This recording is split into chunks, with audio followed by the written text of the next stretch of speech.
Yeah, you know what it is. 140 for the rap, I'm busy, man. Shit, nigga. They tear their head off, nigga. I read what Eve did to Adam. I just pray my love don't lie to me. Swing the eye like Samson, I can't let no holder lie to me. I don't feel these rappers, all they lies is hypocrisy. Ain't no competition, ain't no rivalry. Nigga think I'm playing, I don't hear one word they saying. This shit light work. Think Muhammad one of us, he might lose his life first. Circle up and stay alert. Another cop just stretch the nigga. He a demon, this an exorcism. Watch I bless the nigga. You took that oath in blood, then you know I'm gon' get active with you. From the opposition, I see vision. Let me paint the picture. Rappers claim they spin, I ain't listening. Is in fact the fear. Revenge was a woman, now I stroke that bitch like Jack the Ripper. War, we gon' run the summer. It's gon' be historical. Thought they making plays, made them niggas call the audible. Ask who run this shit, but that question is rhetorical. Bitch, I'm the one, me cookies with the oil. I'ma get them crackers, hell, should've never kidnapped my family. I came to do damage, bet I be the last nigga standing. Do a life sentence for my niggas, pray you understand me. I might put a switch on this Glock and call it young gang. How you real triggering on them dots? You a bird feeder, claiming he a demon. What's a demon to a cold leader? When he saying something, I ain't hear him. This shit light work. It ain't about who got the gun, it's about who gon' up that pipe first. I turn a bad situation to a game change. Bring soldiers from the dead, just raised up the chain. Free shots, I'ma look like Aaron Jones when I run it. Never bite the hand and feed you, you'll never get that hand back. He bitchin' about 10%, I don't wanna hear none of that. He dropping sword, fuck him, just make sure you get that cover back. Look around, he ain't with us, probably cause he never was. Now my chin like you with the angels for your brothers. Everybody wanna be Richard Porter, God kill him like Alpo. Play if he want, it's laying in the trunk like Lee Malvo. I'm a certified woman's ass nigga, I am not a toy. Hey, out with that hollow side, yeah, this the real McCoy. Feel like Gullah Jack when I'm in Fayetteville, you feel your boy. Still up on my bread, still I think that's all that I enjoy. The way I get that boy lost, they gon' start to call him Elroy. Fuck his game, pop out on them demons like I'm Hellboy.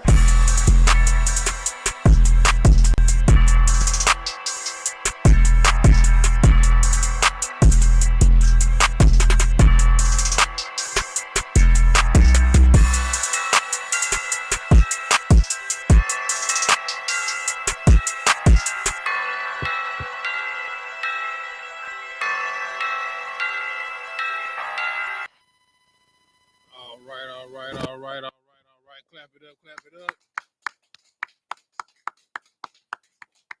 All right, it's the Israelite School of Universal Practical Knowledge. Started out at 1 West 125th Street, Harlem, New York, under Commanding General YAHANNA. It is Monday, the history class, where we break it down line upon line, precept upon precept, here a little, there a little, using external references to back up and support internally what is inside of the Bible. You understand? We've been on this deep dive, breaking down the difference between Satan, the devil, and Lucifer, right? We are in part 9 of this series. Before I get started with the class, if you are on Facebook, go ahead and share the class. If you are on YouTube, go ahead and like, comment, and share. Thumbs up the video. It does help with the algorithm. If you're on Kick, if you're go ahead and thumbs up. If you are on Instagram, go ahead and thumbs it up as well. If you have any questions, right? There are, like I tell everyone, the only stupid question is the one that you don't ask, right? So if you have any questions, type it in the chat. For those of you that are online, we are monitoring the chat, and we will answer them amicably as they come in. As far as inside of the room, I believe we had 2 different questions. Yakatazab, take one of the mics. There you go. I believe you had a question. What was your question? So like you had one. I was One y'all do me a favor. Pull up mentor and mentee in Greek for me in the Greek Empire. Go ahead. I was doing some research on like the Greeks and the Romans, Mm-hmm. and they had some real disgusting practices like pedophilia. You know, they used to be real heavy on homosexuality. Um, and they was real like deprived when it came to women. Like they would do real barbaric things with women. You get what I'm saying? And I would be like, those Epstein's files is, a big thing, and they trying to hide it, and they had like they was like doing this on the island, like they had this dude named Caligula that I was, you know what I'm saying, looking at. He was doing like weird stuff like that, and I Mm-hmm. was just seeing how they ain't changed, man. They hiding. They just good at hiding the things they doing now. You get what Right. I'm saying? But basically, I would say how those Epstein files and that kind of stuff go together. Okay. All right. No sweat. No sweat. That is a very very very good question, right? Um, and I'm gonna pose a question to answer your question. Um, do you know the correlation of the mentor and mentee relationship in the Greco-Roman Empire? It's like when they like molest little boys. Yes, but what give me the full broad picture. What does it mean to be a mentor and a mentee? Basically, like the little boy would like follow around like a general or like a soldier or something. And when he follow around the soldier, he'll like carry his boots and his swords and stuff like that. And he supposed to be learning about, the man supposed to be teaching him how to be a soldier and stuff.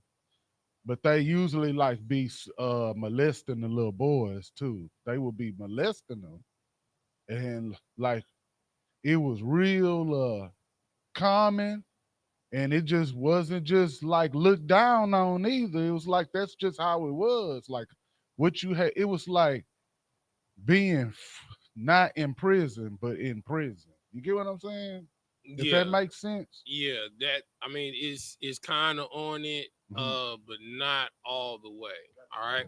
So to understand the mentor and mentee relationship, the actual term for it is called pederasty, right? Uh-huh. Pederasty in ancient Greek. This is what you would like to call what we currently call in industry paying your dues, Right. right? Or what they call sitting on the couch. You know what I'm saying? Couch what they call them couch auditions, right? Okay. So the origins of it, and I'm gonna have a one Ya'ala pull some stuff that he's found on it. Has to do with, and it doesn't anything, it doesn't necessarily have to do with the military, right? In any industry, right? If you wanted to be a philosopher, if you wanted to be a musician, if you wanted to be a painter, a sculptor, if you wanted to work in politics, right?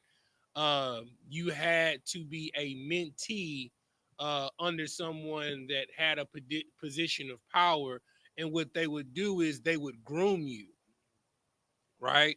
And that same predatory grooming, uh, which is the pederasty, um, is essentially um, a man boy lovers club, right? Which is the same thing that's still going on today. I mean, I'm pretty sure you've heard of. Have you ever heard of Pizzagate?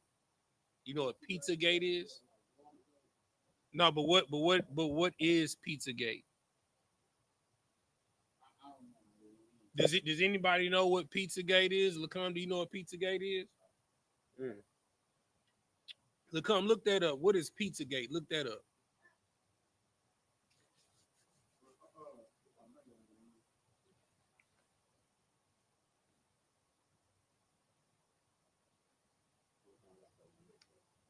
One Yala. Give him the mic, please. Turn the power button on. Is it dead? You got it? There you go. If I may, Pizzagate is widely debunked conspiracy theory that falsely claimed a popular Washington, D.C. pizzeria, Comet Ping Pong, was the front of a child sex trafficking ring ran by Democratic Party officials, including Hillary Clinton. The allegations are entirely false and have been disapproved by law enforcement and numerous facts. But what's crazy is the FBI, they have an entire list of symbols that predators or sexual predators use when they're trying to order a child, right? So like a cheese pizza is a girl, right? A meat lover's pizza is a boy, right? So and they have like different like little symbols and stuff like that. But I'm saying all of that to say this: how does this correlate from ancient Greece and Rome to the Epstein file? Is because we're still under the Greco-Roman Empire, and the same thing is going on in the music industry. The same thing is going on in the art world. The same thing. It used to be being a thespian, being an actor in plays, but now we have the silver screen. The same thing is going on in the movie industry. One y'all, did you have something on the mentor and mentee relationship?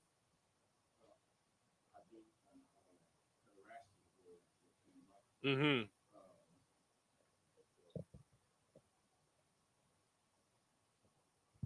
Okay, I do. And pederasty was the word that came up. Is a sexual relationship between an adult man and an adolescent boy. Mm-hmm. It was a socially acknowledged practice in ancient Greece and Rome Mm-hmm. and elsewhere in the world, such as pre-Meiji Japan.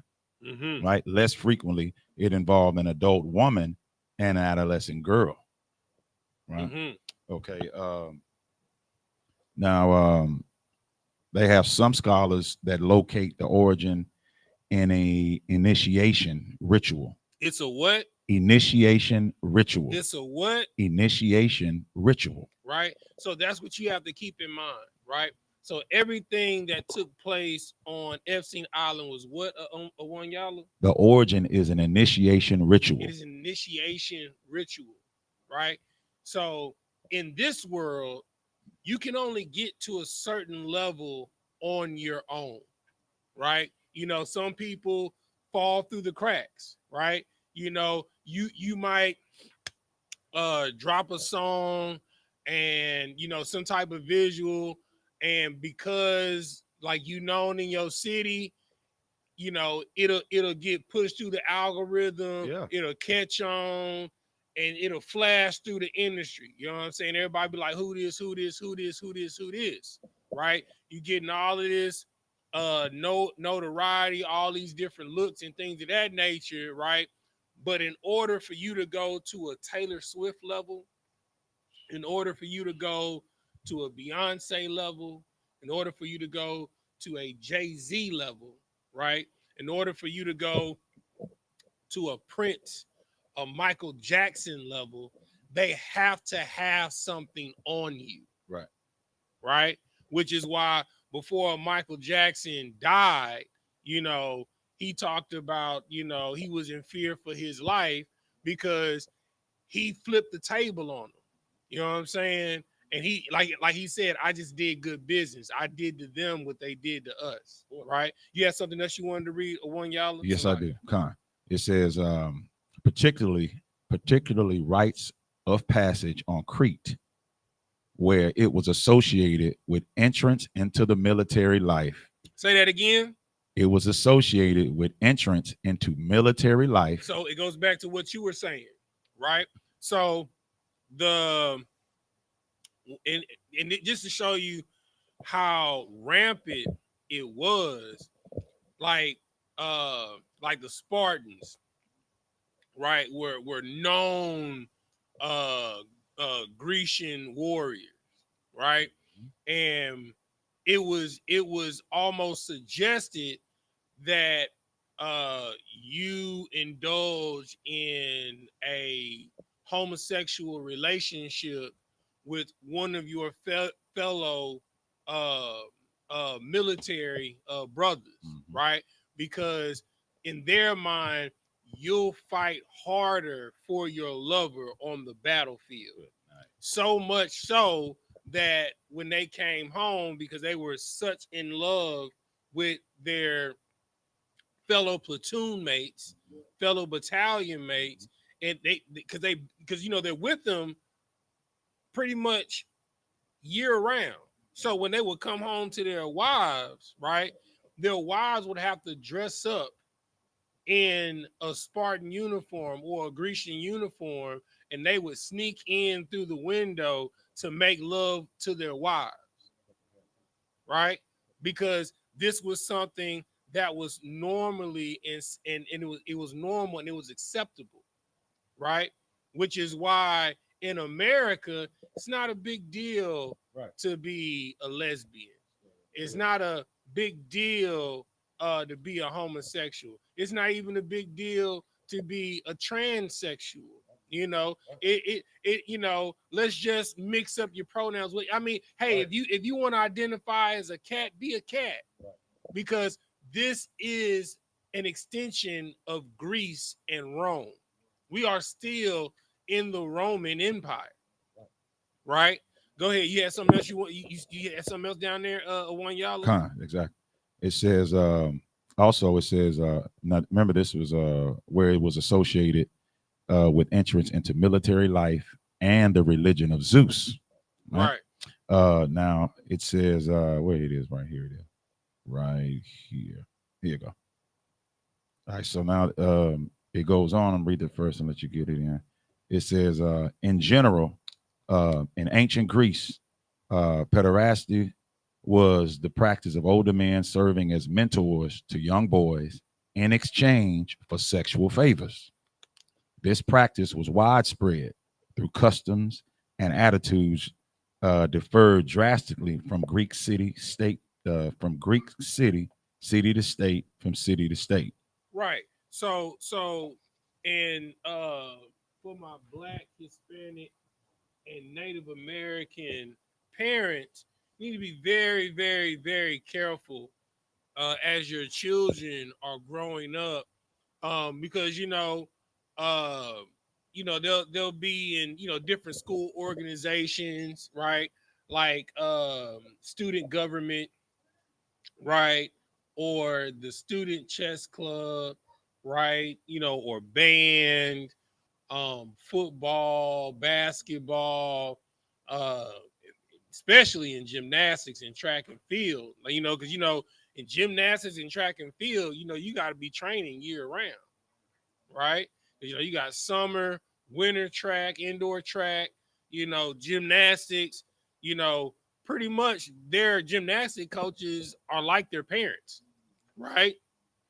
And they'll say things like, if you pay me a certain amount of money, I'll mentor your child.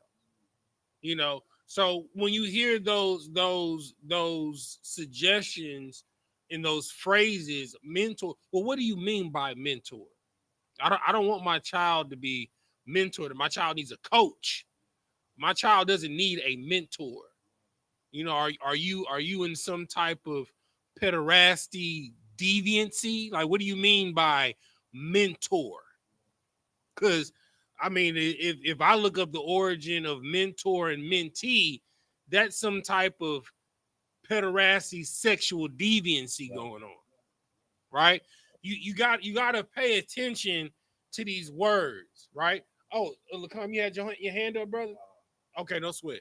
You know, you like, I'm very big on um dictional origin of words, right? That's why I tell people that come into the school, outside of learning Hebrew, one of the most important languages that you can learn is Latin. I'll give you perfect example. Just a quick lesson outside of the lesson that we're teaching on, right? Does anybody, well, just real quick, somebody look up the word origin for the word virus. Just look that up for me. The word origin. I just need to know what the origin of the word. You know, it'll tell you if it's Greek or Hebrew or Latin. Somebody just look up what is the origin, the literary origin of the word virus. Go ahead, give him the mic, Awanyala. If I may, the word virus originates from the Latin word virus. Right.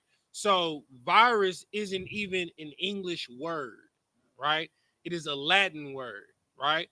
Now let me ask you a question. Does anybody know what the word virus means? Does it say what does that definition say the word virus means? Come on, which means poison, toxin, or slimy liquid. Okay. So that's the English definition of what virus means. Now, virus again is not an English word; it's a Latin word, right? So, if you could, Lacom, since you have it pulled up, if you could look up the Latin definition of virus, this is gonna blow your mind. Come on, sir. The Latin word virus translates to poison, slime, or venom.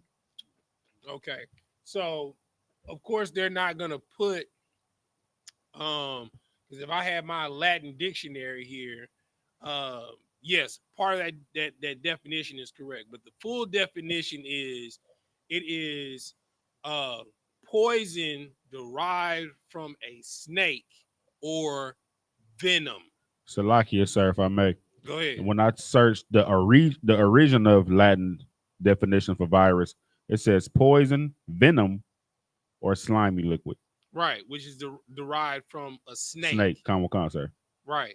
So if that lets you know what a virus is, right? And so cold, a common cold, that's a virus. Yeah. Influenza, that's a virus. AIDS is a virus. You understand? Hepatitis is a virus. COVID is a virus. Now, you know, as y'all know, Officer Tazadak, you know, he's one of the most excellent chefs that y'all know. Right? You understand? That's right. You know, one of the most excellent chefs in Israel. You understand? But what a lot of people don't know, in my spare time, what I do that makes me such an excellent chef, I study herbs. I study herbology, right? Botany. You understand? And an interesting thing, one cure for venom, right, is what's the word? It's nicotine. Nicotine, right? What do we commonly get nicotine from today? The number one resource of nicotine. Go ahead, Lacan. Salakia, sir, you get nicotine mainly from cigars, cigarettes, or vapes. Tobacco. Thank you. That's what I'm looking for. Tobacco, right? Did you know that an old remedy for the common cold is tobacco tea. You take a full leaf of tobacco, you understand, and you would steep it in hot water and you would drink it 3 days, cold gone. Right? Why? Because cold is a what? It's a virus. And what is virus? It is poison derived from a snake or venom. Right? And if you look up a lot of these viruses, right? The key thing, because you know, all these viruses are man-made in the lab, right? This is biological warfare. COVID was made in the lab. Smallpox was made in the lab. Malaria was made in the lab. AIDS was made in the lab, right? When our parents was growing up, like in the 70s, you understand, in the 60s, there was no such thing as AIDS. There was syphilis. Syphilis was made in a lab, right? And the binding agent for all of these viruses, guess what it is? Venom. Venom. Right? Because in order for it to bind to your cells, it has to break the body down like poison or venom. You understand? So it's important for you to not only know Hebrew, but you need to know Latin. You understand? Everything that is done in pharmacy comes from the Latin word pharmacia, right? You understand? Everything that is done in medicine is in Latin. All of your drugs are in Latin. Every type of procedure, for the most part, is in Latin. Go ahead, Owan Yala. Just real quick, I'm gonna ask a question. So is that the reason when you have colds or have some type of sickness that it comes out slimy like that? Is that the reason why? Okay, so you're talking about the mucus, right? So that's a byproduct, right? That is a byproduct of so okay. So when you are poisoned by venom, right? It breaks down your body in a concentrated manner, like the common cold, and you end up suffocating. Your lungs end up filling up with liquid. It's almost like you're drowning, right? You know, and you swell up and you get inflammation, right? So when you get a common cold, the common cold goes unchecked. What does it turn into? Pneumonia. You understand? Right? And another attribute of a common cold is fever and what? Inflammation. Right? Same thing with the flu, right? Flu is a what? A virus. You know what I'm saying? The same things that happens when you get a poisonous venom bite. You understand? You get a fever, you get inflammation where the bite is, right? You understand? And if it goes untreated, you end up coughing, getting built up mucus because your lungs are getting flooded. It affects your respiratory system, right? So if you're asking Officer Tazadak, if you and this is not medical advice. I am not a doctor, right? But if you want to get rid of the cold and flu, you should have herbs that deal with venom, right? That help with like snake bites and venoms and antitoxins. You know, natural things like slippery elm, you know, tobacco leaves, right? To stick with your tea, right? You know, not smoke tobacco. You understand? And what's very interesting is, you know, this just came out in the medical journal because this is something that I be researching because I be into herbs, right? They found that the number one binding agent, right, to get COVID out of your system is nicotine. That's crazy, man. You don't believe me? Look it up. It is in the recent medical journal that they just released in 2024. Look it up. Officer Tazadak is not pulling this out of his behind. Right? Go ahead. And that's why the pharmaceutical symbol is a snake. No, it's a caduceus. What's that? What's A that? caduceus goes back to Egyptian times. It is a staff Yeah. with the snake wrapped around it. Right. Right. You understand? So yeah, that goes back to ancient Egypt. Right? It's also Go ahead, Lacombe.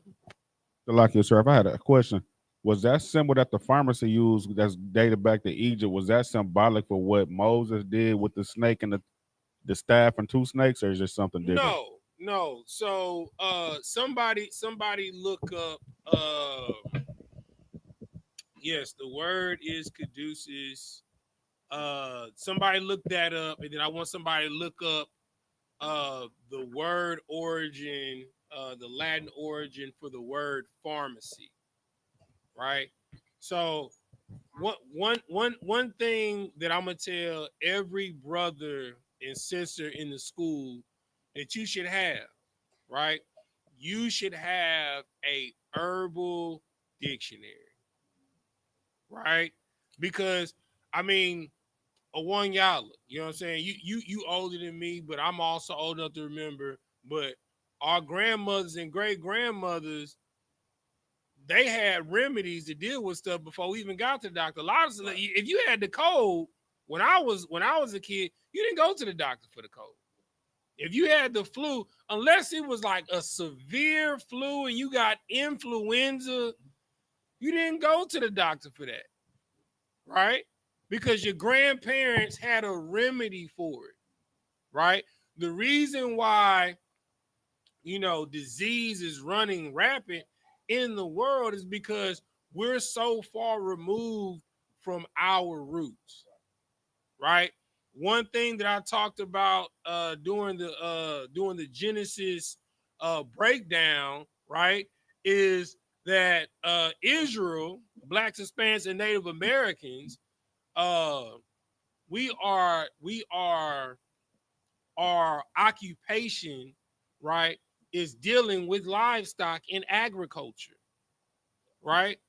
We left what we were naturally good at because we wanted a quote unquote good life in the city. But what is a better good life than living on your own land, eating what you grow, right? And literally raising the food that you intake. When I was a kid, the only thing that my grandmother and great grandmother went to the store for was milk and eggs and beef. You understand? Well, no, not eggs. I'm sorry. It was milk and beef because they had their own chickens, right? Everything. Hold on one second. Shalom, Lord in Christ, General. I'm currently teaching class, sir. Okay, no sweats, sir. Just worked up. So you what you have to understand is everything that we needed, it was in our front yard and in our backyard, right? If my grandmother wanted to make a sweet potato pie, you know what she did? She went and dug the sweet potatoes up in the back. You know what I'm saying?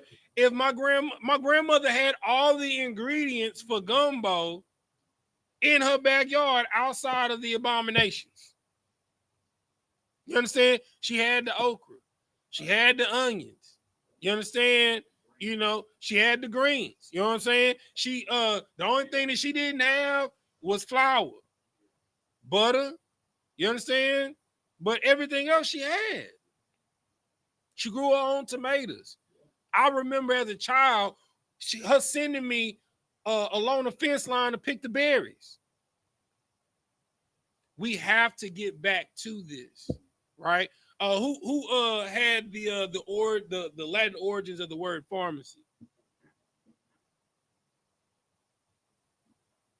See, look, yeah. So yeah, we got Sister Shapar said we got tons of books on herbal medicine. You got to, right? Who got the origin of the word Latin word for pharmacy? Go ahead. The Latin word of the word pharmacy. It reads pharmacia, which was borrowed from the Greek word pharmakia. Mm-hmm. The Greek word pharmakia originally meant to use drugs. To use what? Drugs. To use what? Drugs. To use what? Drugs. Now, understand this. Understand this, right? It's a difference between herbs and drugs, right? Drugs are processed herbs, yeah, right? So I give you an example, right? You have the poppy plant, right? And then you have heroin, right? Heroin is a synthetic process of the poppy plant, right? You have the coca leaf and you have cocaine. Cocaine is the processed form of the coca leaf. Go ahead, Lacombe. If I may, would the Ibris papaya plant be considered as a herb or venom? Yes. I mean, a medicine. Look, the scripture says that the herb was for meat, right? The herb that the Lord, there is an herb for everything that you need. You understand? Like, you know, and I'm gonna throw something else out there, right? You know, they got these aeroponic and hydroponic gardens that you can get on Amazon. You know, everybody like Commander General YAHANNA gave an order, right? Shout out to Captain Katazar with Prime Sprouts. You know, he stepped into the order. You understand? Myself, you know what I'm saying, and my wife, we stepped into the order. We got a 3-tier hydroponic system at the house. They have aeroponic systems. You know what I'm saying? Like, if you don't have a house or a land, it's no excuse for you not to be able to grow your own food. You understand? My wife, she's currently you know, studying to get her certification to be a herbalist. You know what I'm saying? Like the teas that my wife be making for me, bro, like it'll blow your mind, bro. You understand? But everything, like if she, well, baby, what's going on with you? And I'd be like, it's this, and this.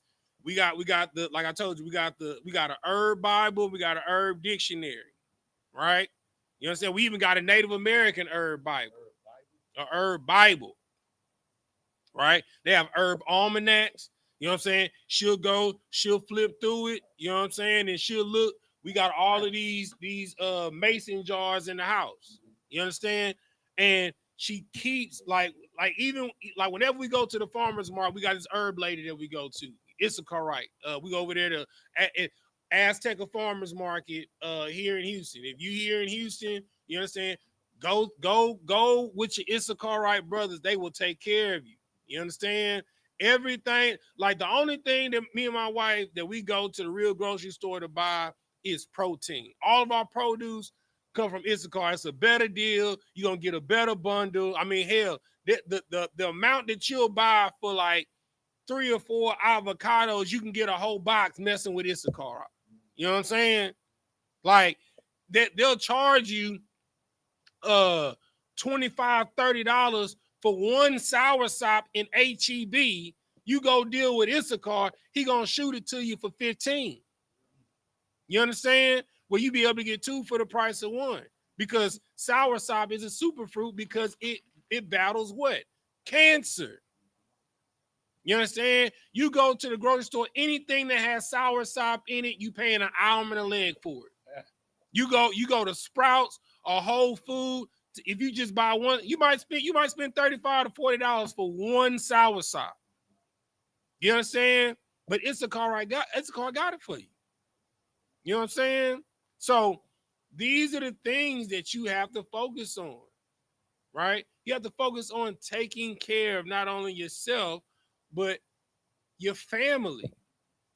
You understand? We have to remove dependency from our oppressor. Right. The reason why we're in the condition that we're in is because we are dependent. That's why when the food stamps came, the food stamp sever came from the government shutdown. That's why it affected, it affected the Edomites, the white people, more than affected the black people, because they abuse the system more than we do. But it hit us hard as well, right? Because we're dependent, right? Everybody, I don't care if you have an apartment. You understand? I don't care. Well, oftentimes I can't afford an aeroponic garden. I can't afford a hydroponic garden. But you know what you can afford? You can afford to go to Home Depot and Lowe's and buy you some of them raised beds and some dirt. You understand? Yeah. A 35 pack of herb seeds costs you $27. Ask me how I know, because I have it. You understand? I got a 100 non-GMO seed kit for fruits and vegetables. Ask me how I know, because I bought it. There's no excuse. You go to the grocery store, you buy you some bell peppers. Don't throw them seeds away. Right. That is an endless supply to feed yourself. Man. You go buy an orange. You like the way that orange tastes? Keep the seeds. You understand? Yeah. The issue with blacks, Hispanics, and Native Americans, we have OD'd on convenience.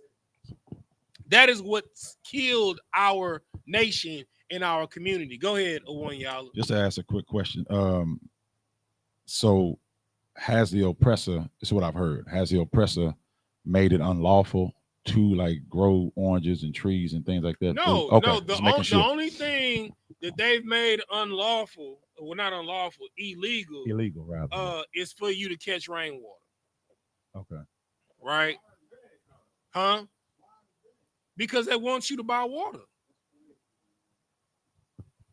Right, because they want you to buy water. It's the same. Like everything the Lord is giving you everything for free. You just lazy. You understand? You can have all of your own food.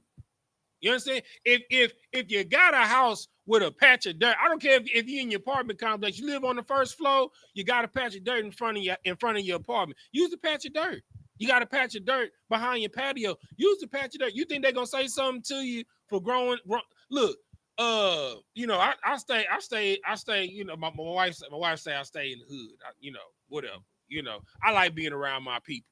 Right. You understand? But these apartments that I used to service on Bob White, you understand? It ain't gonna lie, it's the projects. You understand? But one thing I tell you about Issachar, you understand? In front of their apartment complex, they got avocado little miniature trees in pots. You understand? They got corn growing in large stocks in beds in front of their apartment on the floor.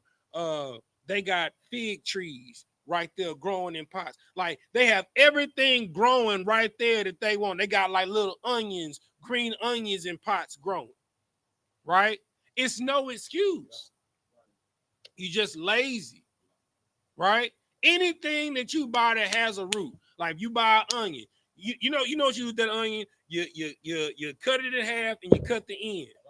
Put that in the ground. You still see the root on it, right? Guess what's gonna happen? You're gonna grow another onion. You understand? Your potatoes start getting old and they spud. You know what those spuds are? They're roots. To do what? Grow new potatoes. You understand? The Lord is smarter than us. He is literally designed whenever the food goes bad to grow and feed and make new food. Just put it in the ground. Right. If you don't got no ground, go get some of them paint buckets, them empty paint buckets from them empty 5-gallon paint buckets from Home Depot. Put some dirt in it. Throw the seeds in there. You understand? You spit some watermelon seeds on the ground. You come back 4 months later, you gonna have some watermelons rolling down your driveway. You understand? We have to remove our dependency on the oppressor. That is the only way that them taking food stamps from us hits us hard. You understand? We went on a whole nother awesome question. Yakaza, go ahead and one, y'all. Okay, so I was gonna segue back into what you were saying. Mm-hmm. All right, so I'm gonna read all three of them real quick. So pharmacia, the direct Latin ancestor of the modern word pharmacy, meaning the use of drugs or medicine. Pharmakia, the Greek word from which pharmacia is derived, meaning the use of medicines, witchcraft, or remedy. Pharmakon, the root Greek word meaning drug, poison, or Come on, man. Come on, man. This is why it is important for you to know language. You understand? If you don't study nothing, if you don't remember nothing else Austin Doc told you, you understand? You need to learn Hebrew, you need to learn Latin. We give free Hebrew classes every Friday across the nation. You understand? Get you a Latin dictionary. You understand? You'll learn a lot about businesses because majority of these businesses, when you look up their LLCs, guess what they're in? Latin. And it lets you know what the origin, what they really into. You understand? Let's see. This sister, Shapira said, my daughter wants to start a garden. I really want to know how. And Princess Kawhi said, you speak nothing but truth, sir. So look, I'm gonna tell y'all, it ain't hard to start a garden, right? If you stay in an apartment, listen to all the ties of that. Go get you some 5-gallon buckets, paint buckets, empty paint, but they sell them because construction workers use them 5-gallon things for a whole bunch of stuff. But they have them at Home Depot and they have them at Lowe's. You understand? Go buy you some dirt. You understand? Some topsoil, fill them buckets up with it. You understand? And then order, they have them, I suggest the 100-pack of non-GMO seeds. You can order them on Amazon. You understand? Same thing with the herb seeds. You can order them on Amazon. You understand? And just put the seeds in the dirt and water it. That's all you got to do. You understand? If you want to do the little seed pods and start them out in the germination process, let them grow a little bit, then plant them, you can do that too.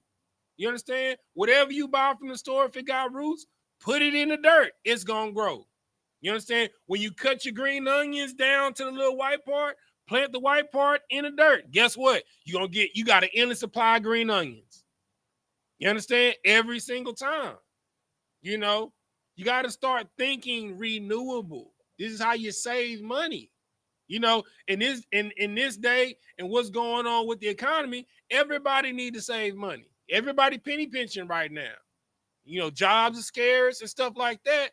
So penny pinch any way that you can. By what?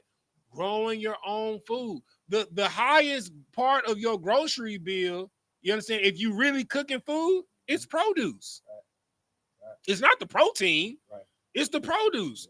Fruits and vegetables are extremely expensive right now. You understand? So if you're growing your own produce, you're at least alleviating a third of your grocery bill, if not 2/3. Right? Okay. Go ahead one, y'all. just real quick, because she brought up something a minute ago, and I'm still the same, but the sister said her child wanted to grow. When I was young, especially a lot of children in my age, you're so excited, enthusiastic to be in the garden, to want to try to grow your own things and get your hands dirty, you know. And that's been I'm gonna taken. go a step further with that. Another medical study that came out, children that have ADHD, when their hands touch dirt, they calm down. So it's a proven fact. Children that have ADHD, if you let them go outside and they touch dirt, that's why when we were kids, guess what we used to play in? Dirt. You understand? Boys used to be out there with they Tonka trucks, you know what I'm saying, acting like they was construction workers, digging holes, playing in what? Dirt, making mud pies. You understand? You come home, your jeans is filthy, got dirt all under your fingernails. Your mama say, don't track that in the house. Take them clothes off at the door, go get your butt in the shower. Before you get ringworms. Right? You understand? So if you want your children to have a better way of life, teach them a better way of life. You understand? Brothers, when the last time you took your kids fishing? You understand? If you don't know how to hunt, you can at least go fishing. You providing food for your family. You understand? What's the old proverb? A man that teaches another man to fish will eat forever. You know what I'm saying? I can feed you a fish, or I can teach you how to fish so you can eat forever. You understand? When the last time you went hunting? You understand? Because look, for the brothers that came out there, Yakazab, he was out there with me when I was skinning them two bulls, when I was slaughtering them two bulls. Yakazab, when we had the Southwest Down South cookout, how good did you feel to eat food that you made? You made, gross. How did that make you feel, Yakazab? Say it on the mic.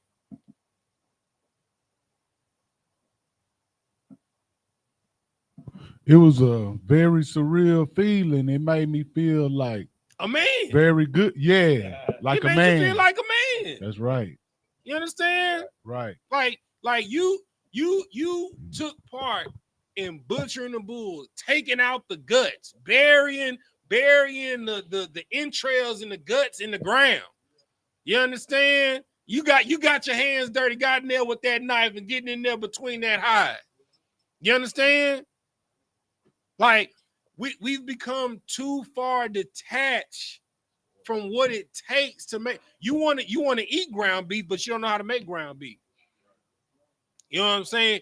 You want a T-bone steak, but you don't know what part of the bull it come from. You want roast, but you don't know how to go get roast. You understand? You want wing. If you realize the amount of chickens that it takes for you to just eat only flats, you'd be disgusted with yourself because it's wasteful. You understand? Like, the average person go through a 12 piece of wings. It's only 2 wings on a bird. You understand? So that means in order for you, one person, to eat a 12 piece of wings, that means 12 chickens got to die. You so far detached from your food. It's just something that you can order online or something you can just go to the grocery store and get, right? But I remember my grandmother chasing the chicken in the yard and wringing his neck. You understand? I remember my great-grandmother, she had chickens and roosters running around. You so far removed from what it literally takes to make food. You love the way a burger tastes, but you don't know how to make a burger. You understand? Like all of that is, all the miscuts that we had when we was butchering. You know what I'm saying? And then we mixed it with the beef fat, the tallow. You understand? You go to the store and you look at ground beef and you see 80-20. You know what I'm saying? Lean or 60-30 lean. You know what I'm saying? Or 100%. You don't even know what those numbers mean. That's the fat to muscle ratio. You understand? Like you love eating hot dogs and sausages, but you don't know how to make them. That's the number one thing that be on the pit. Glizzies and burgers. Sausages, glizzies, and burgers. But the original casing was the intestines. You would have to clean out all of the gunk in the bile to clean the intestines, you understand, from all the feces just to have casing to make sausages and soak it. You so far removed from the process, you understand, you didn't OD'd on convenience. We as Blacks, Hispanics, and Native Americans, we got to get back to our culture. We not the original cowboys for no reason, because it's in our DNA. Joseph told his brothers, when we go before Pharaoh and he asked us our occupation, you understand? You tell them that we're shepherds. That has been our occupation from the beginning. We're shepherds. You understand? That's the like Blacks, Hispanics, and Native Americans, we have a special bond with animals. I saw a video of a little black girl at SeaWorld, you understand? And it was like she was controlling the dolphins. You understand? The dolphins would move where she would move. Yeah. She would send the dolphins here, and the dolphins will go there, and she'll run to them, she'll send them there, and they'll go there, and she'll meet them there. And the little white kids would try and do it, and the dolphins wouldn't respond to them. You understand? It's because we're natural shepherds. Yes, the Lord gave us dominion over the animals. You understand? He said the fatness and the dew from heaven belongs to us. The dew of the earth and the fatness of the fatness of the earth and the dew of heaven belongs to us. That's why there's nobody more spiritual than a Black, Hispanic, or Native American. Can't nobody praise the Lord like a Black, Hispanic, or Native American. When we make music, you understand, it resonates with the fiber of the world's being, because that was given to us, and you just want to give it away. You understand? And we got to get back to it. You understand? So, Lacum, you had a question.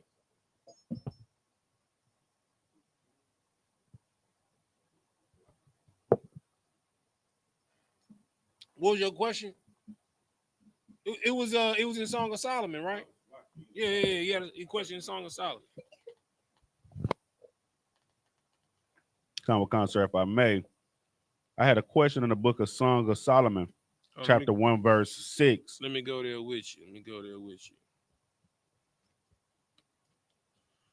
You said Song of Solomon, what now? 1 and 6. 1 and 6. All right. Okay, so verse 6, I know what the first half mean when it say, look not upon me because I am black, because the sun hath looked upon me. This is the part I'm confused about, if I may.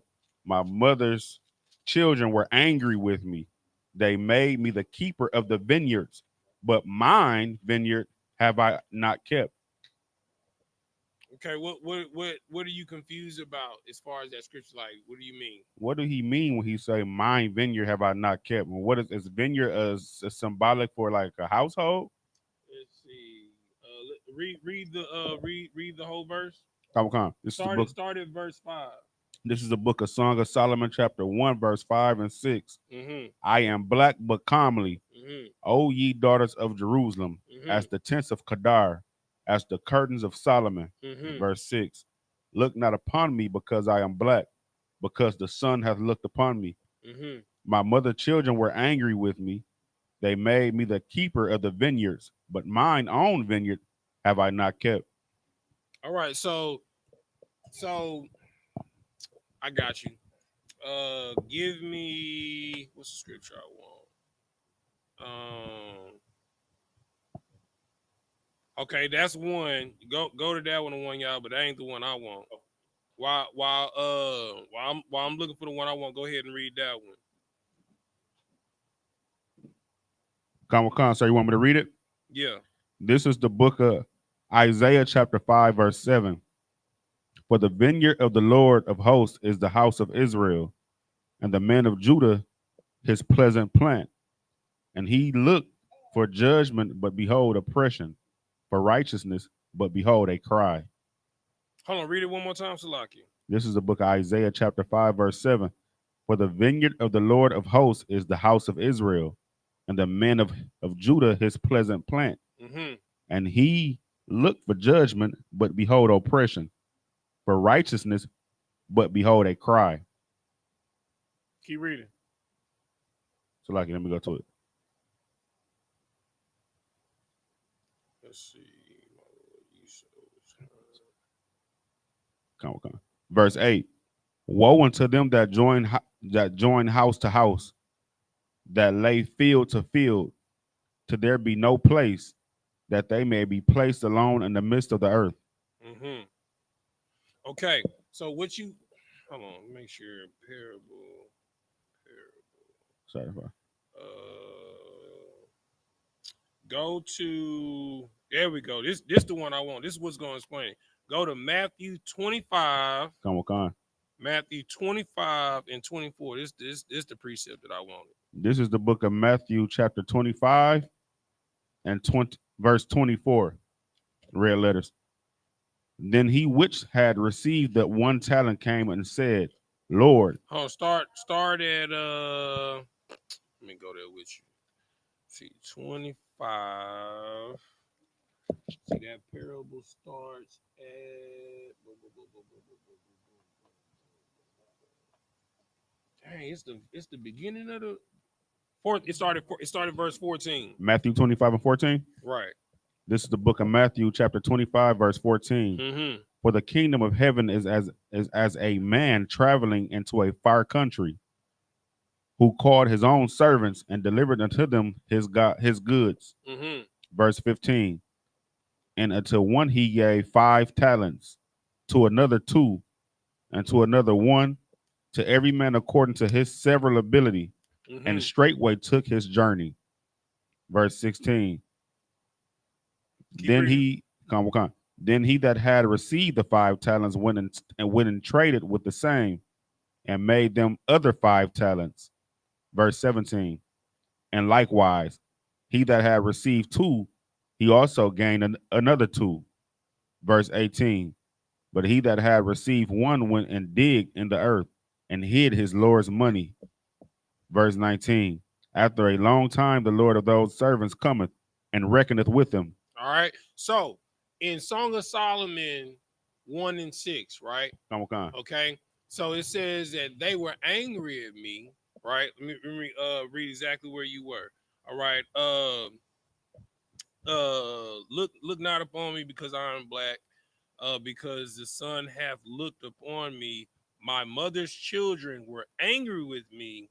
They made me the keeper of the vineyards, right?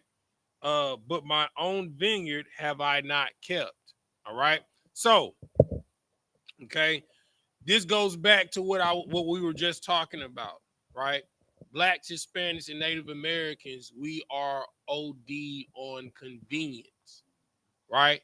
We want the reward of burgers, beef ribs. You understand? We want salmon. We want red snapper. You understand? We want fried chicken. We want a roast con pollo. You know what I'm saying? We want quail. But you don't want to go through the process of making it. You know, it's to the point now you don't even want to cook your own food. You want to Uber eat it in. You know what I'm saying? Let alone grow it, right? So you rather someone else tend to your vineyard. You understand? And then you get angry with the person that's tending the vineyard because they're not tending it fast enough. Right? So it's just like in this parable, right? The Lord, right? He got in this parable is talents, right? So as he's going away, right? He got to go on a long trip. All right, y'all my servants, right? I'm about to go on this trip. I'm gonna be on the road. I'll be back in 2 years. I'm gonna give each of y'all some talents. You know what I'm saying? When I get back, I'm expecting some return on my talents. You understand? So I'm giving y'all vineyards to work.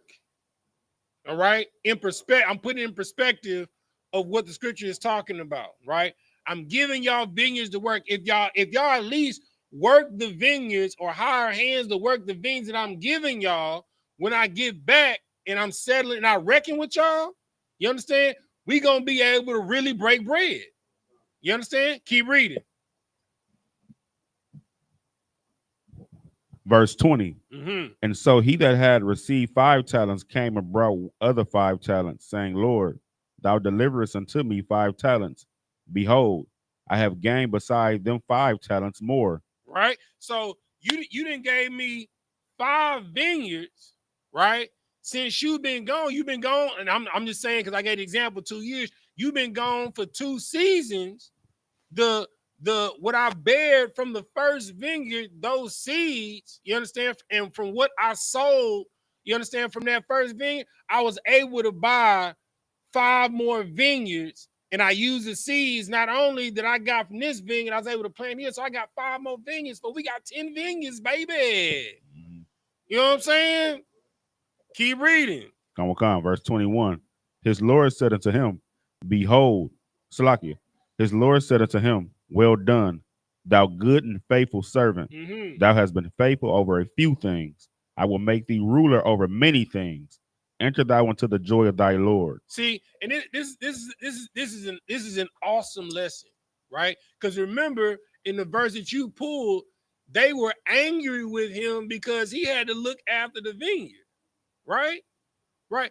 So, what most people don't understand, the 50 cents, the Jay-Z's, give me another Kanye West, all these people that you praise and all of this stuff, they have a lot of people that they pay. You understand? In order to wear the crown and to be the man or the woman, you understand? You got to be the greatest servant, right? And what ends up happening is just like the story with Moses. Moses, you know, people get mad when I say Moses is a lot like Commanding General YAHANNA, right?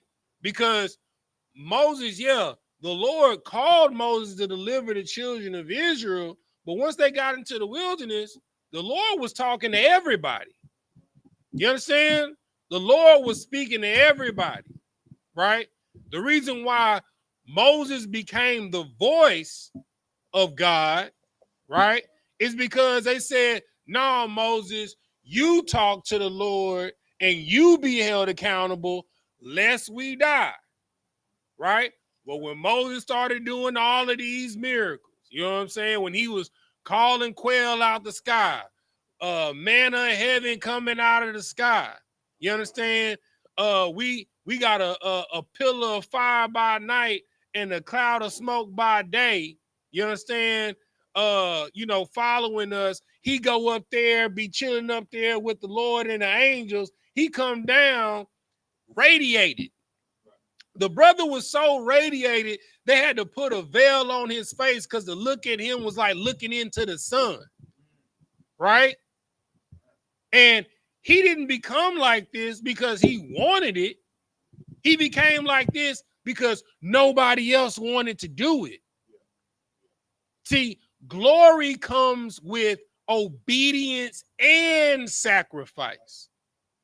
You understand? Commanding General YAHANNA isn't Commanding General YAHANNA because he made himself Commanding General YAHANNA. You understand? He's Commanding General YAHANNA because everybody else left. Nobody else wanted to hold up the banner of the UPK. So he was like, okay. And Ariel told him, well, you keep teaching the truth. And that's what he did. And it went from him and the generals, you know what I'm saying? You know, and to we in the UK now. We in Quebec. We in Argentina. We in Canada. You understand? We in the Caribbean islands. We in the Virgin Islands. We in Mexico. We in Puerto Rico. You understand? We got a brother in South Africa. You understand? So it takes you being willing to do what nobody else is willing to do. What is that? Work. You got this out. You was here with us every day. How much work on the back end did it take for us to put on that cookout on the front end?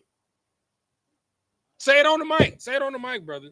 How many nights was we up here before that cookout? We was coming in after the work every night and leaving around like 2, 3 o'clock at night and going to work. At least for 3 weeks. Yep. At least That's for right. 3 weeks. That's for right. one day. Mm-hmm. For one day. You understand? The day was glorious. Listen, let me tell y'all. You understand? We fed the whole block. The whole block ate a whole bull and a quarter. You understand? If you don't know, let me tell you how much meat that is. That is enough meat to feed a family of 8 for a year. A year. You understand? The whole block ate a bull and a quarter. So put that in perspective. That's what being a man is. Being able to go out there and provide for your people, for your family. We had so much meat left. We didn't have no what to, brother. We came in here, it was just pans of short ribs on the table. People was taking whole racks of short ribs home. Any way that you could think to process beef, we broiled it, boiled it, barbecued it, smoked it. You understand? Papoosed it. You know what I'm saying?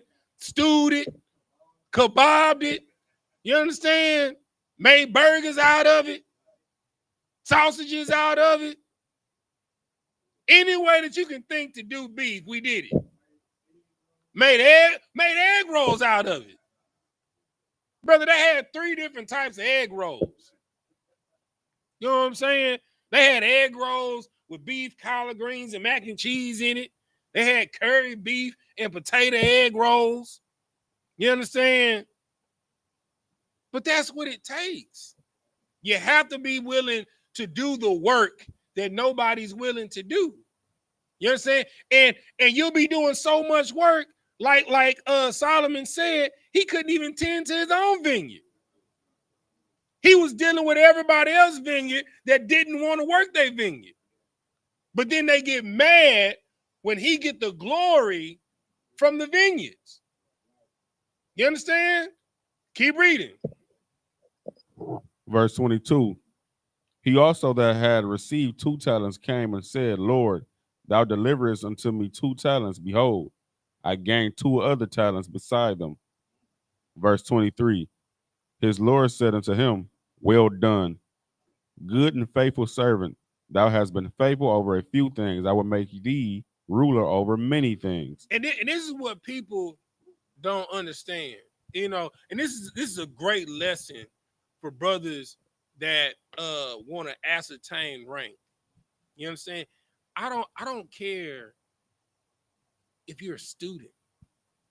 Yakatazar would tell you, we got this young man named Kyle in the truth. You understand?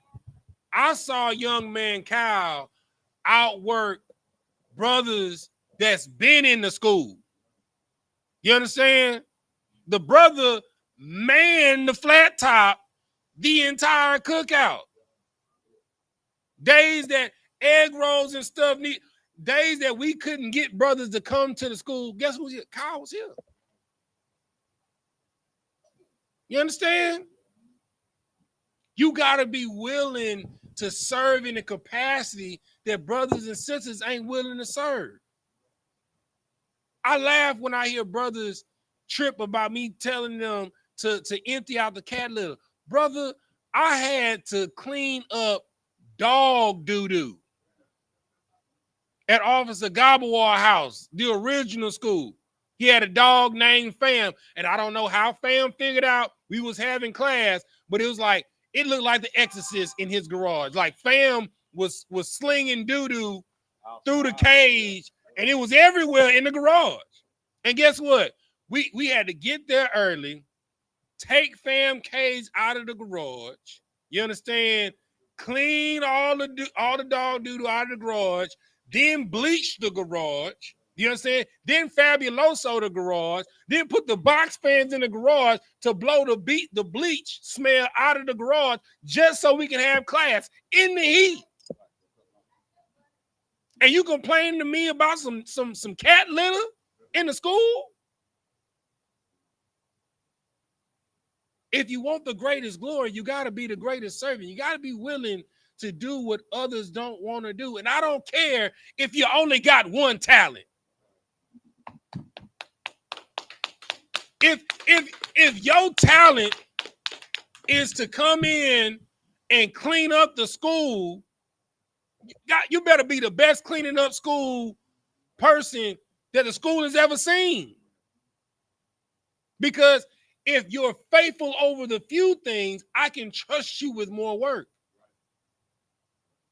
See, all brothers see is Captain Tazariak on this network, Captain Tazariak on this network, Captain Tazariak on this network, but they don't remember Captain Tazariak and Captain Katazar holding down Israelite vibes. The show started at midnight in New York. They was in there consistently every week from midnight to 2 in the morning. And both of them got to be at work for 5 and 6 in the morning. For 5 years. They don't see Commanding General YAHANNA's The Grill, the original one. Then the new grill that came out, yeah, because that's where Israelite vibes came from. It came from Commanding General YAHANNA's The Grill radio show. The number used to be 1-800 The Grill. You know what I'm saying? Now you got crossed the line. They have been Captain Katazar and Captain Nazariah. The reason why they have the glory that they have is because they have been consistently serving in that capacity for a decade, man. But you want to come in and have the freshest breakdown, and you ain't even passed your officer's test. You can't even be faithful over one talent, but you want to be on real life street stars. You want to be on Vlad TV. You can't even break down John 3:16 at camp. You want the glory with none of the service. It don't work like that. Right. And on topic, that's a demon. That is a demon. And let me show you what the Lord does a demon. Keep reading. Khan. Verse 23, his Lord said unto him, well done, good and faithful servant. Thou hast been faithful over a few things. I will make you ruler over many things. Enter thou into the joy of thy Lord. Verse 24, then he which had received the one talent came and said, Lord, I knew thee that thou art an hard man, reaping where thou hast not sown, and gathering where thou hast not strawed. You understand? Now, let me tell you something. You Watch understand? here.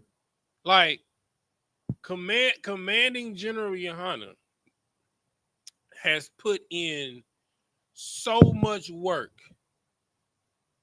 that the Lord allowed him to do, right?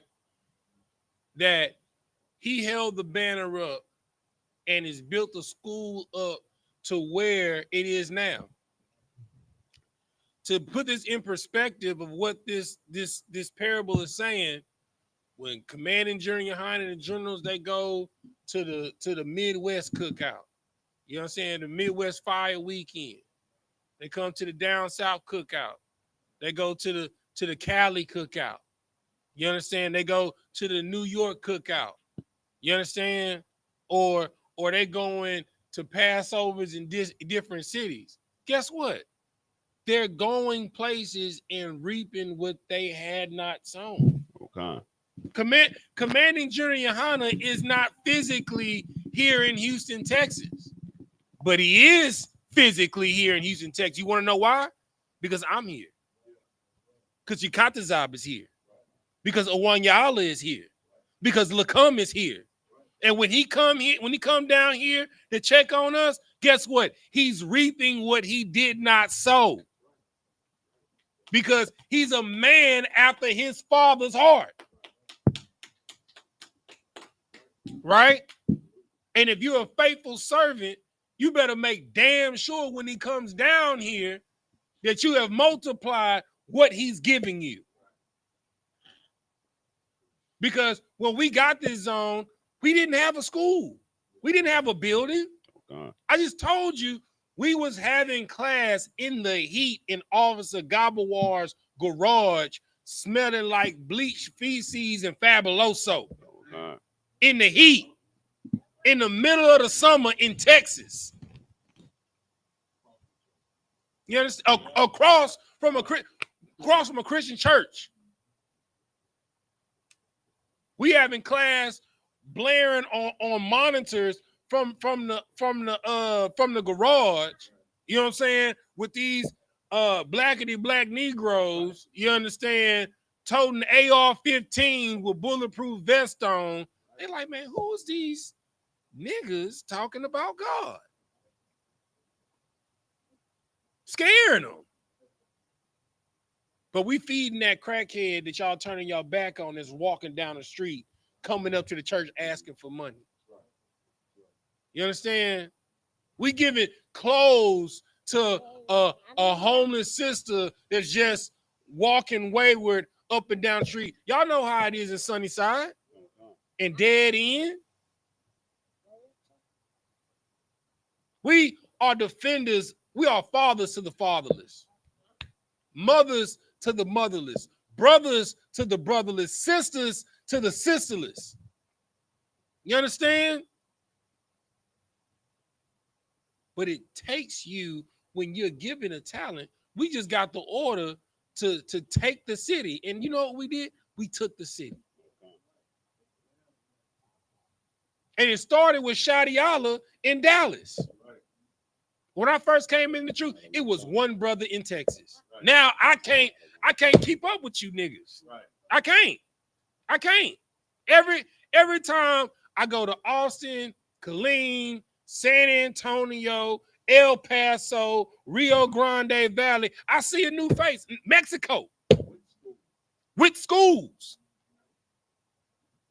There were no schools in Texas.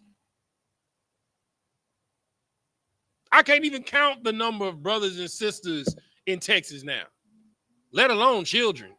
Good night. Y'all brothers is taking what the Lord said, be fruitful and multiply the heart, I see. You understand? Keep reading. Gone. Then he which had received, Salakia, this is the book of Matthew, chapter 25, verse 25. Mm-hmm. And I was afraid and went and hid thy. He was what? And I was afraid. He was what? Afraid. What is there to be afraid of? Just do the work. That's why the school has the moniker, no cowards, no excuses. Keep reading. and went and hid thy talent in the earth. Lo, there thou hast thy Salakia, lo, there thou hast that is thine. Mm-hmm. Verse 26.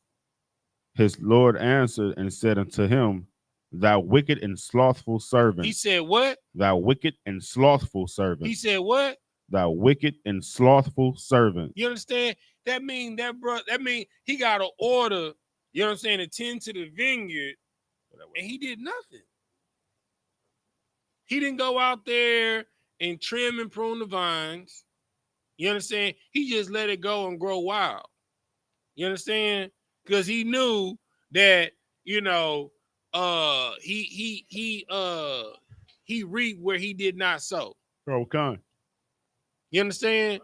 But if you would have just at least taken care of that one vineyard, took what that one vineyard produced, whether it be wine or the grapes, and you went and sold the wine and the grapes, you would have at least been able to give a return on the investment that the Lord gave you.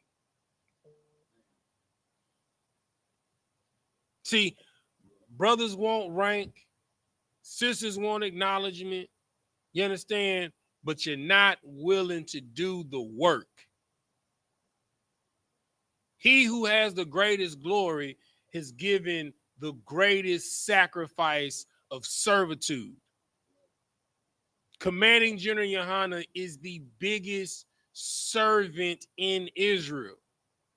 You don't see Commanding General YAHANNA flying on a PJ. He in coach with you, dummy. You don't see him in a Bentley. He riding an Uber with you, dummy. Right.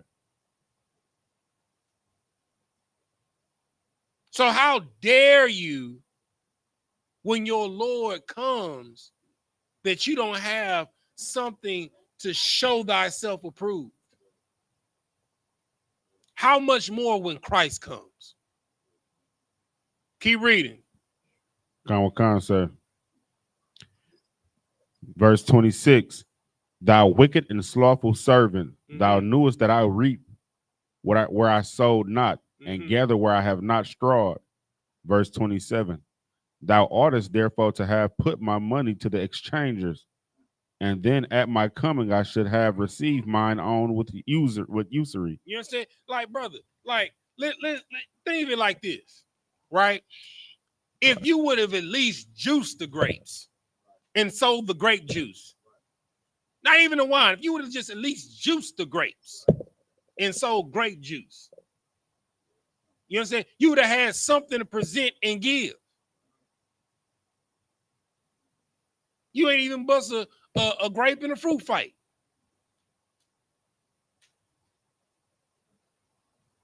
This is what you got to understand. Slothfulness is a demon. Laziness is a demon. And if you have this type of spirit that you want glory with no work, you understand? You want the convenience of eating food, but you don't want to grow it. You're a devil. You're a devil. You are the reason why blacks, Hispanics, and Native Americans are in the condition that we're in. You thought living in a city was better than waking up on your own land. You know, living off the grid is really paradise. You know that, right? To not need the you getting your own water out of the ground from your own well and aquifer that you dug. You understand? You're going down to the creek on your land to getting fish that you fished. You understand? You got a whole pasture of bulls and you're only slaying one and it feeds your family for a whole year. Right. Imagine having 100 bulls and having 50 bulls and 50 heifers. You understand? And you only need one to feed your family for the whole year. You understand? You have one chicken. You understand? And it lay like Bar Aya, he literally brings crates of eggs and he keeps a certain portion, puts them in an incubator to grow more chickens. You have everything that you need. I'm on y'all. Salaki, go ahead, brother. Salaki, just real quick. Yeah, and that's the reason why our oppressor is the devil. And he makes our people be of the devil. Like he's turning us slothful. He's teaching us and our children not to be productive, you know, in the fields, you know what I'm saying, and not to tend to the vineyard. So he can tend to it, you know, and then that's that control. Straight up. Right. Like, understand. But that's like, why that's why I.S.U.P.K is so important. Like the reason why white people are able to control you is because you don't have your own water. You don't have your own food supply. Okay.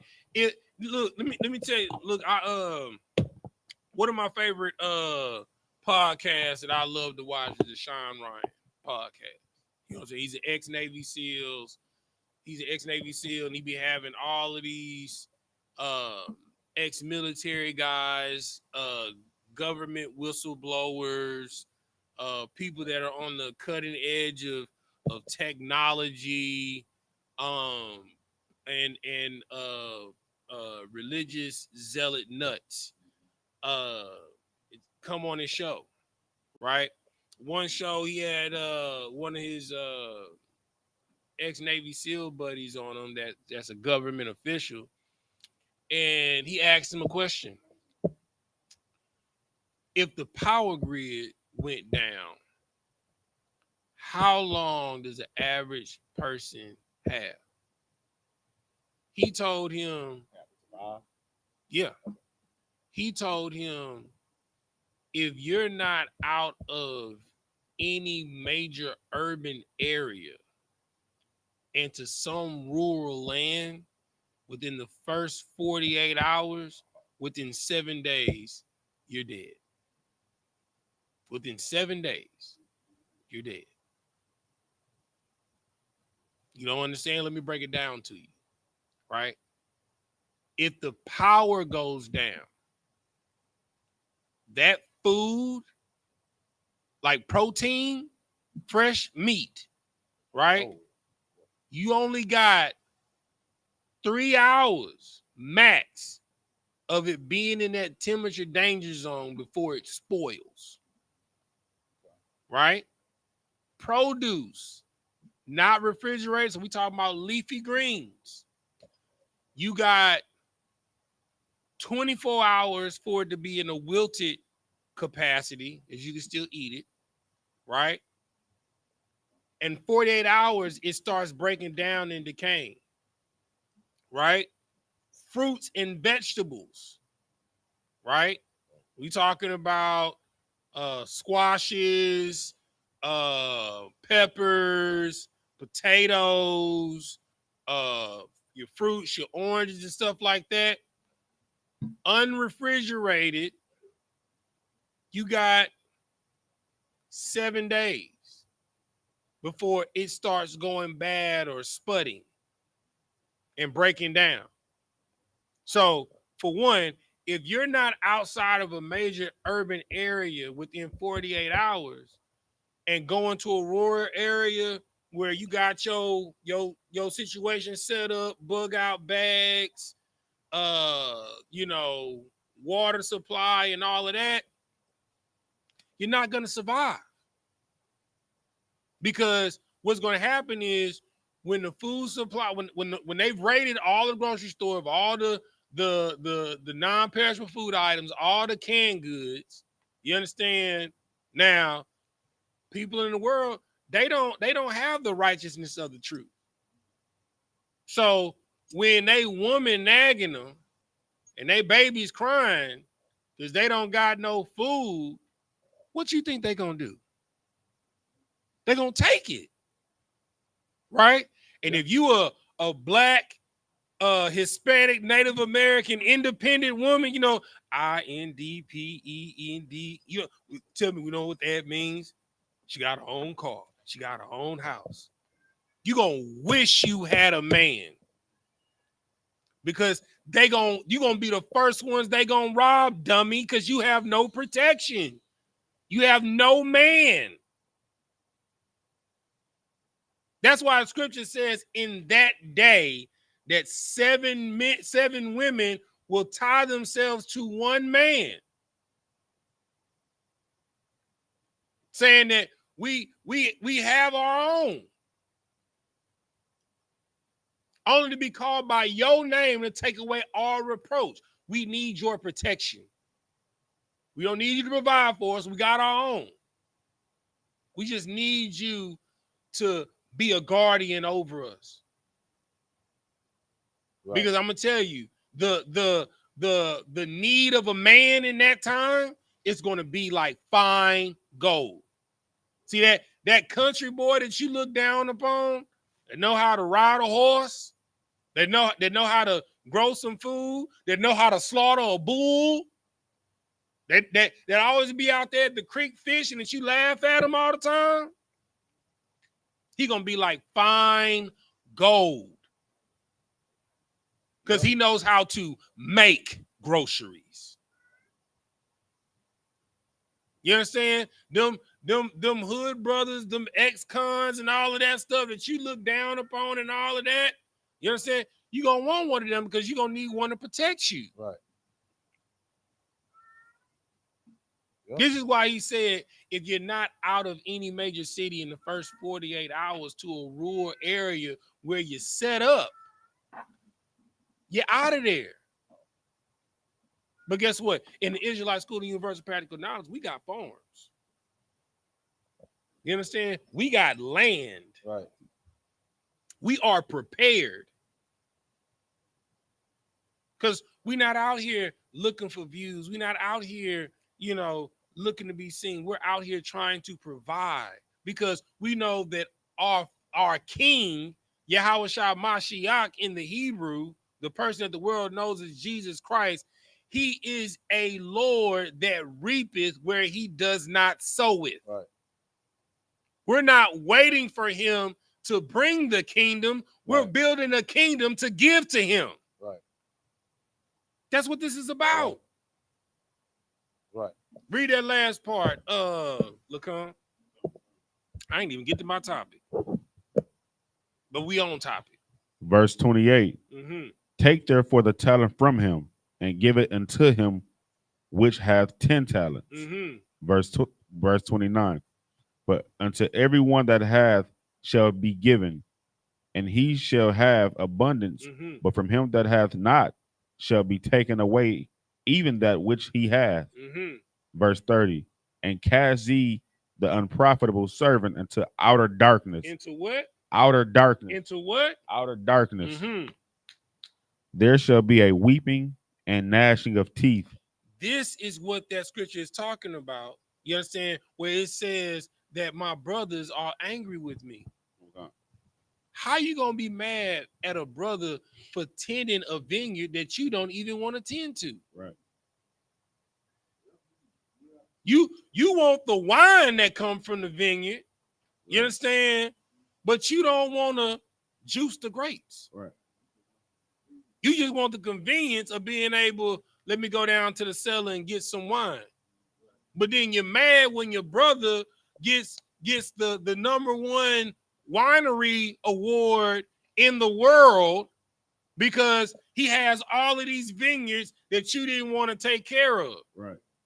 You're mad because he's getting shine because he's been nothing but a servant. That's like, I don't even know the brother's name, but we didn't all seen the video of the old school brother at the barbecue spot, and he be picking it up and the stuff just fall off the bone, and he just be, walking off and animated. He's starting to get shine. You understand? And guess what? He's not even the owner of the barbecue joint. He's a servant. He's the one that's cooking in the back. And because he's a good servant, guess what he's getting? Shine. Now all of these content creators are flocking to the restaurant just to make videos with him. Not with the owner, but with the servant. Because the servant is bringing business to the owner. Right. So he's getting glory. This man probably in his 60s, pushing 70. Been barbecuing all of his life. And then on the backside of his life, maybe for the last 10, 15 years, he getting glory. And he's been a servant his entire life. Could you wait 60 to 70 years to get shine? The shine that you deserve? Could you be a servant for that long? If the answers is no, you got a demon on you. This is why Solomon said in Ecclesiastes. Matter of fact, let's go to Ecclesiastes 1. Go to Ecclesiastes 1. Let me go there with you. Go to Ecclesiastes chapter 1. Verse 1. This is the book of Ecclesiastes, chapter 1, verse 1. Mm-hmm. The Lord of the preacher, the son of David, king in Jerusalem. This is Solomon. The son of David is Solomon. He's the king of Jerusalem. Okay. Verse 2. Verse 2. Vanity and vanities, saith the preacher. Mm-hmm. Vanity of vanities, all is vanity. Everything is vanity. You understand? Me wearing these 2 chains, that's vanity. You understand? Me wearing these shades while I'm inside of a building, that's vanity. The car that you choose to drive, I don't care if it's a Geo Metro, it's vanity. They don't even make them no more. I know a lot of y'all like, what the hell is a Geo Metro? Google it. It is the ugliest box car. It's yeah. It's like a Dodge Neon, but smaller. Yeah, real talk. Like a Geo Metro so small you could literally pick up the front end if you was on the football team. You know what I'm saying? That's I'm just keeping it real. The heaviest thing in that car was the motor. That's it. You understand? But everything is vanity.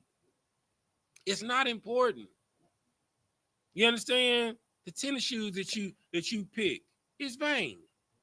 The jeans that you wear is vain. Sisters, the purses and pocketbooks and books and clutches that you buy is vain. You understand? None of it matters. They're trinkets. They come a dime a dozen. You break a strap, you go buy another one. They mean nothing. But you know what does mean something? Being there for someone when their loved one died. You know what does mean something? When you and your partner, both of y'all got $5 to y'all name. Y'all put that 5 together. Y'all got $10 and y'all go crazy on the 4 for 4, me and you, and have a feast together. That means something. You understand? When you driving home from work and you see somebody stalled out because they ran out of gas and they pushing their car in the middle of the road and you pull over and you hop out and you help push that vehicle into the gas station, that means something. You know how many people just drove by them? When a homeless man is humiliated, because the key word in humility is humiliation. It's humiliated by asking for money. You know how many people walk past him? Even if you don't have the cash on you and you going into the gas station, what is it to you to buy a gallon of water and some chips to give to that brother so he can eat and have something to drink for the day? That means something. You understand? Your partner need a ride to work and he didn't call his mama, his daddy, his cousin, his sister, his brothers. You understand? But you got to bond with him for life, driving him to work when his blood family don't even sacrifice for him. That means something. That's not vanity. It's called brotherhood. The scripture says that there's no greater thing that a man or anyone can do other than lay down his life for his brother. What means something is your sacrifice. But like the scripture says, your sacrifice means nothing without obedience. Your sacrifice has to be rooted in righteousness. Like Christ said, when I was in prison, did you come and visit me? You want to know why he says that? Because that means something. You know how many brothers are behind the wall whose family has forgotten about them? Their wives have moved on. Children have forgotten them. For them to just receive a letter knowing that someone outside is thinking about them, that means something. When Christ said, when I was hungry, did you feed me? Because that means something. When I was homeless, did you give me shelter? When I was naked, did you clothe me? Because that means something. Yo, Tesla truck don't mean a damn thing. It's vanity. If you really, it's not a, it's the truck ain't live. It don't really look that cool. It's a block. It's a geometric cube. It's a deep freezer. Thank you. It's a deep freezer on wheels. You understand? It's a geometric deep freezer. That's literally how it looks. You got it because it's vanity. Yo, 7-bedroom, 3-bath, 5-car garage, swimming pool mansion means nothing when you can only be in one room and sit in one chair at a time. It's vanity. When a 2-bedroom apartment will do. Because you can only sit in one room and be in one chair at a time. Hell, if you got a studio apartment, that's good. That means something. To some, a studio apartment is a mansion to somebody that's homeless. Brother, I done been to the Caribbean islands when they live in shanties, in corrugated metal, you might as well call them huts with dirt floors. I done been to South Africa. You understand? A studio apartment with air conditioning and electricity and clean running water, that's a mansion to them, huh? That means something. That's why it says another man's trash is another man's gold. What means nothing to you means the world to someone else. It's all about perspective. If you're not, like the scripture says when we were just in Matthew 24, you got to be a steward over the small things. If you're not appreciative of the small things that the Lord has given you and do wondrous things with the minuscule amount that you have, don't get mad when your brother get the glory. Because he took the one thing that he had and made 2. Or a brother that took the 5 things that he had and made 10. Or a brother that took the 10 and made 20. You are given based upon your measure. A measure of a man is what you're able to go out here and make. A measure of a woman is based off of her virtuosity. And I guarantee you it's not being a bad bitch. Because I'm sorry, when I read Proverbs 31, it says that she waketh up before her entire house. She go and see about a plot of land to acquire for her family. She weaves her own linen. The sister got businesses. And the scripture says that a virtuous woman gives an inheritance to her husband. So I'm sorry, sisters, if you just looking to get flew out to be taken out to eat, you understand? you're not worth a dime. If your only value is equated to your private and your hind parts, you're not worth a dime. Right. You a dime a dozen, you a trick. That's I'm sorry. I was born in the 80s, raised in the 90s. That's an old word for a hoe. We called you a trick.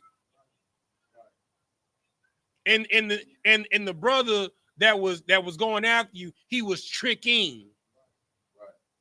Because he's tricking you out of the most valuable and vulnerable part of yourself for a happy meal, for a dinner. And when I say a happy meal, I literally mean a happy meal, a meal that makes you happy. You equating the most vulnerable part, the most precious part of you, you're giving to someone for a meal and dessert. For a trip to get flew out to a land to where you'll get a meal and dessert. Tripping. If you have that mindset, you're a devil. You are demonically possessed. You understand? Like, whatever happened to having a good home cooked meal for your family? You understand? Making sure your children knew how to multiply and divide. I just saw a video today that there is a mass exodus of teachers quitting because parents aren't doing what's necessary at home to make sure their children are educated. It is not the teacher's job to make sure your children know the times tables. It's your job as a parent. It is not the teacher's job to make sure that your children know how to spell and read. That's your job as a parent.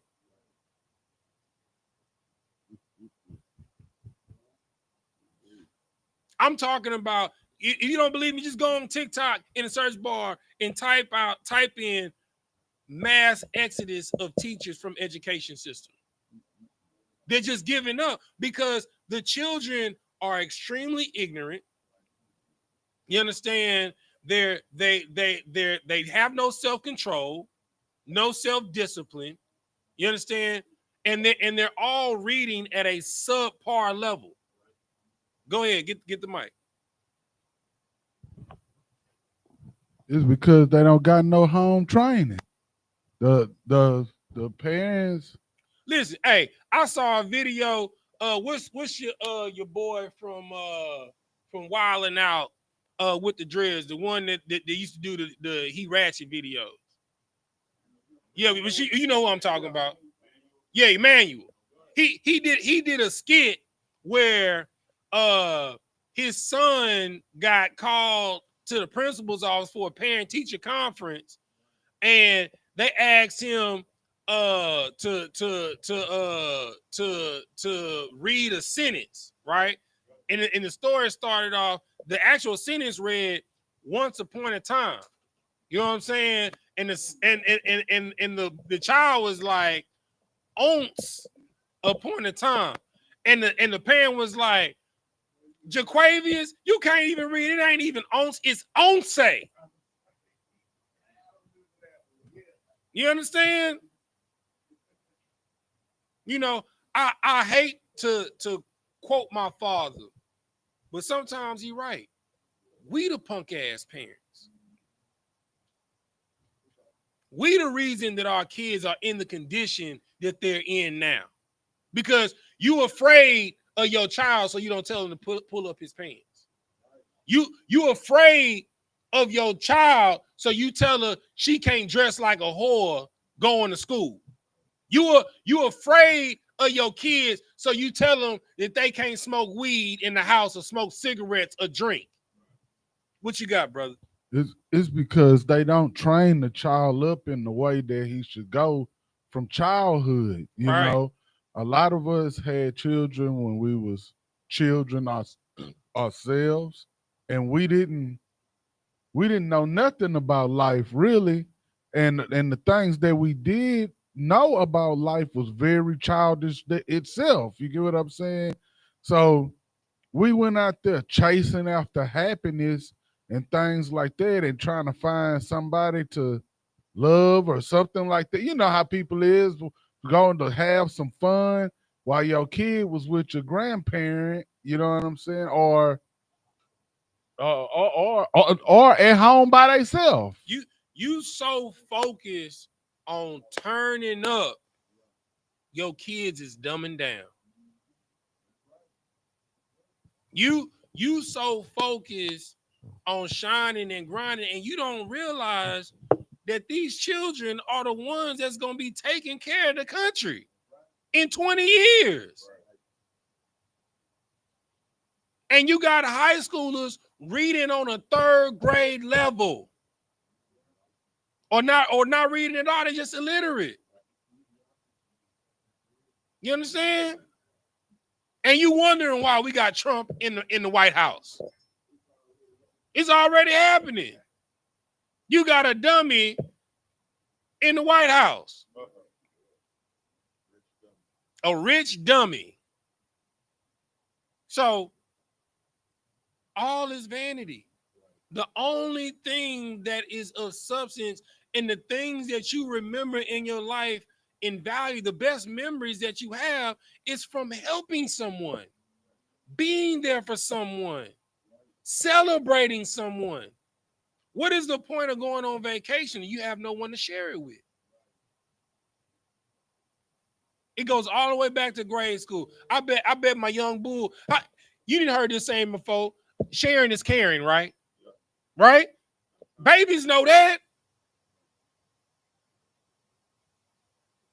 A life is not worth living if you have no one to share it with. Right. And you're selfish if you're not sharing and sacrificing your life to build up your children.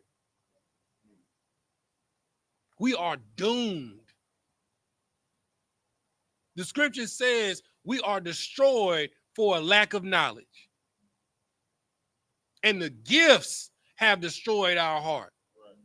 WIC has destroyed our heart. Section 8 has destroyed our heart. Free lunch program has destroyed our heart. Public school system has destroyed our heart. Because you don't take any accountability and responsibility for your household because you expect someone to do it. You throw your drawers on the floor, you expect your woman to pick it up. You leave your dish in the sink because you expect somebody else to come and clean it up. You want to know why your house, why your life is in shambles? Look at your room. If you got a dirty room, you got a dirty life. If you got a dirty kitchen, you got a dirty life. If your house stinks, your life stinks. That's why the scripture says that this is the temple of the Most High God. Such is the microcosm, so is the macrocosm. All right. Anybody got any questions before we get out of here? Let's see if we got any questions online. Yeah, that's right. That's right, sis. You understand? Like people got to understand that if you're not willing to sacrifice, you won't have a life. Right. If you spend your whole check, every check, you're not going to have a retirement. Right. If you're not investing your money, you're going to work until you die. So sacrifice early to live the life you want to live at the end. You want to travel and all of that, you can do it. But you got to sacrifice on the front end. All right. And with that, we're going to say Amagium, which means to stand. Sar, which means to turn. We're going to do the Lord's Prayer first in Hebrew, Then in English, repeat after me. Abanawa, Shabbat Shemayim, Kodash, Hayah, Shemka, Yahweh, Malakaka, Taba'a, Ratazayaka, Hayah, Aisha, Ba'aratazah, Kawa, Hayah, Bashamayim, Nathunlanawa, Lacham, Call, Yawam, Wasalak now, Kabawak now, Kasalak now, Kabawak you now, Wala Tabia Iron now, Banasaya one, Abal, Hawashaya now, Mayan, Rai, Kaya, Laka, Hamalakwa, Waha Allah, Wahata Para, La Awalamium, Aman. In the English, our Father, which art in heaven, hallowed be thy name. Yahweh, thy kingdom come, thy will be done in earth as it is in heaven. Give us this day our daily bread, and forgive us our debts, and forgive us our debtors, and lead us not into temptation, but deliver us from evil. For thine is the kingdom, and the power, and the glory, forever. So be it. Sar, turn face to front. We'll give a courtesy salute to the brothers, then to the sisters. Men of Israel, Bani Shabbat, Maju, Rock, Yahweh Ba'ashim, Yahweh Shah Brakatah, Yadi Matah, Sar, turn face to sisters. Men of Israel, Bani Shabbat, Maju, Rock, Yahweh Shemar Thah Ba'ashim, Yahweh Shah. Yadi Matah, dismiss.